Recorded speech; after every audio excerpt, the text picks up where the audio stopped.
Good evening, everyone. I'm so excited to be here, and I am, in fact, the executive director of Dawn, but I'm also a nearly 30-year member of Brooklyn for Peace, which I'm so excited and honored to be a part of this evening tonight. And I'm so excited to see such a great focus and necessary focus on Palestine. I think for those of you who've been around for a while know that this has not always been the norm. We're here this evening to honor Mahmoud Khalil,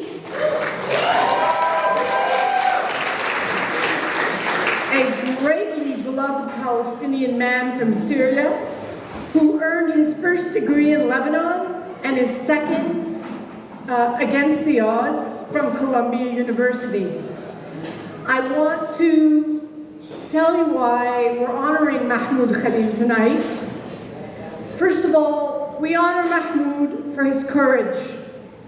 He helped lead the campus protest movement in Colombia, as depicted in the excellent documentary, The Encampments. I hope you all can see it, demanding not just a ceasefire in Gaza, but an end to America's and Columbia University's complicity in Israeli apartheid and occupation, knowing the risks he faced, knowing the risks he might face as an immigrant with legal residency in this country.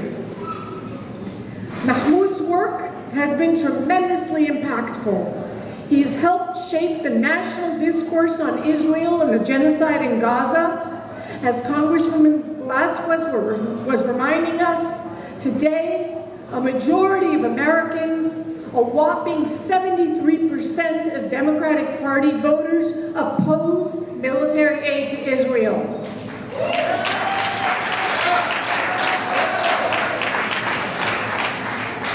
We honor Mahmoud because he is noble and principled, such rare commodities in this day and age. He was detained for over 100 days in March 2025 for his pro-Palestine speech by President Trump, who alleged that he was harming foreign policy in what the ACLU called an unprecedented, illegal, and an un-American action. But more than 1.7 million people signed a petition to demand Khalil's immediate release. And though his persecution is ongoing, Khalil is still playing offense. It's the only way, gotta play offense. He has filed a $20 million lawsuit against the Trump administration, alleging false imprisonment, malicious prosecution, and unconstitutional targeting of free speech. And last month, he filed another lawsuit seeking information on the potential collusion between the Trump administration and anti-Palestinian doxing groups in his targeting and arrest. Thank you.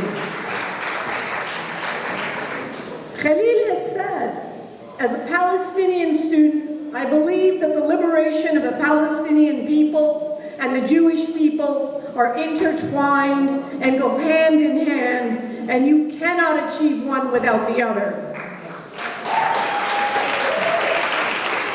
I will add, this is not just about Palestine. This is about our own freedoms and democracy here in the United States, preserving and fighting for the values that we hold most dear, our right to free speech and our refusal to bow to the undemocratic, corrupt influence of billionaires serving the interests of a foreign government. Thank you. Please join me in congratulating Mahmoud, or actually, Abudin, father of Deen, the name of his son born this year, and his wife Noor. And let's thank him for his courage, his impact, and his principles.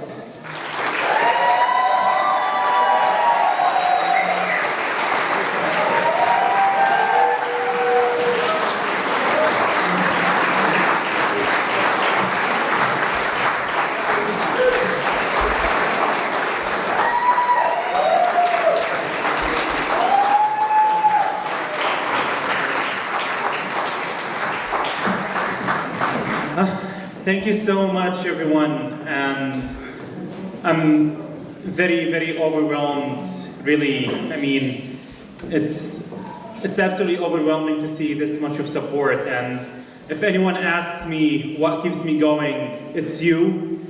It's the support of the community that no one of us can go without this support. Especially when I was in detention and receiving so many letters from just people concerned about what's happening in this country, concerned about the state of freedom, of democracy in this country. That's what kept me going. And I don't need any thanks, because what I'm doing is I'm doing for myself, for my people, for our humanity, for all of us. It's not me and you, it's all of us in this fight.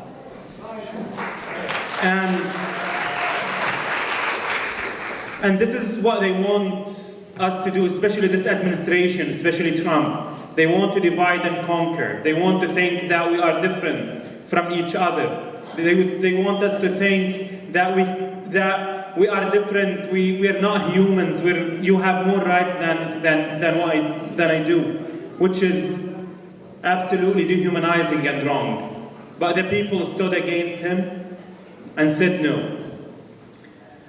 And really thank you so much for this honor that I receive on behalf of the brave students at Columbia University and around the country and around the world. These students are the brave students who sparked an international movement, the ones who followed your footsteps. Now, when you were saying that all of you participated in the civil movement in the 60s, in the 80s, that's what actually gave the students the idea about an encampment. It's what you do that you paved that route for us. These students who refused to look away when their peers in Gaza were massacred, when every university in Gaza was destroyed by Israel.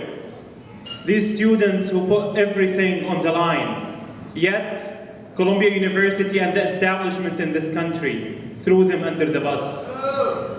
Columbia expelled over 100 students for opposing a genocide. I also accept it on behalf of the Palestinian people across all of Palestine,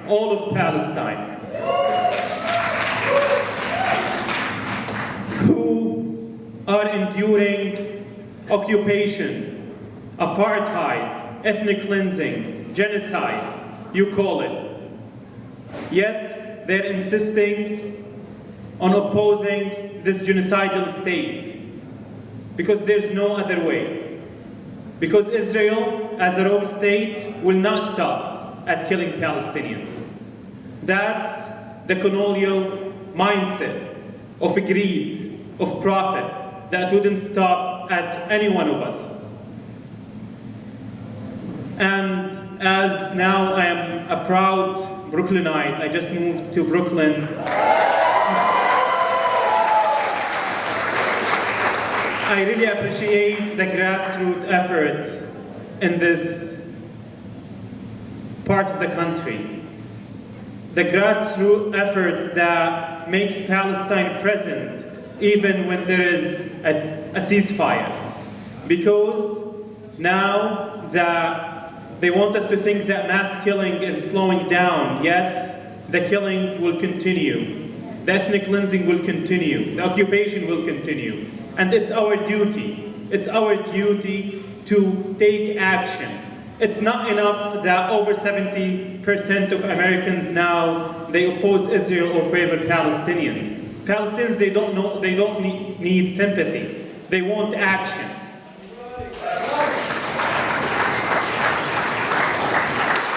And we are complicit in the oppression of the Palestinians by our tax dollars, by our tuition fees, by everything that we do in this country. Because this country is part of the war on the Palestinian people. It's not only supporting it, it is an active part of it. So it's upon every one of us here, to act beyond sympathy. Because sympathy wouldn't get anything for the people on the ground. And now we have an opportunity with the midterms to make our voices heard, to make those, the likes of Jeffries and Schumer, actually regret not standing up for Palestine.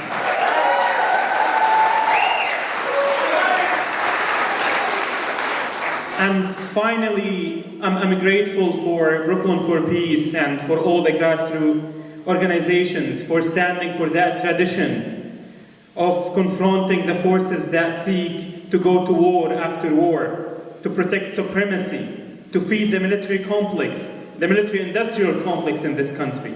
Our role, collectively, every one of us, is to ensure that the future is justice and the future is Palestine. Thank you.